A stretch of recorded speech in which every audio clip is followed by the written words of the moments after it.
3 janvier 2024 pour Andini Live numéro 1361. Bonjour et bienvenue en direct. À la une, c'est le monde à l'envers, ne cesse de dire les agriculteurs.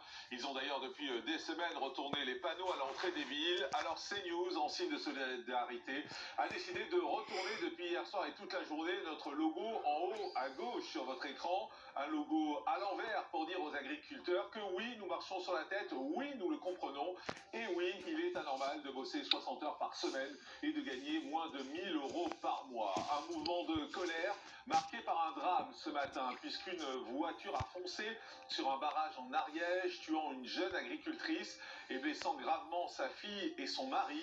Écoutez le président de la FNSEA qui l'a annoncé ce matin chez nos confrères de RMC.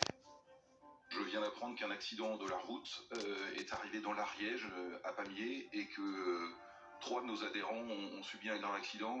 Une femme est décédée, son mari et sa fille sont dans un état compliqué visiblement et pris en charge rapidement par l'ensemble des services du SAMU.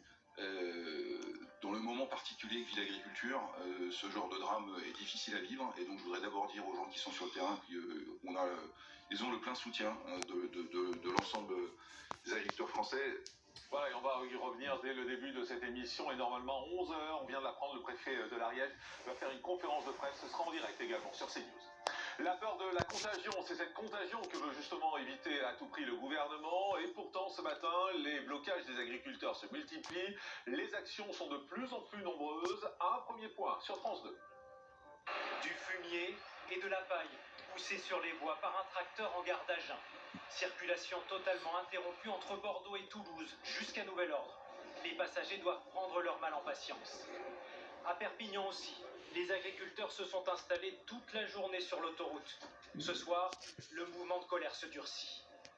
Des actions qui viennent conclure une démonstration de force, commencée dans l'après-midi. On est là, il y a 154, 200 tracteurs qui arrivent. Là, ça va bouger.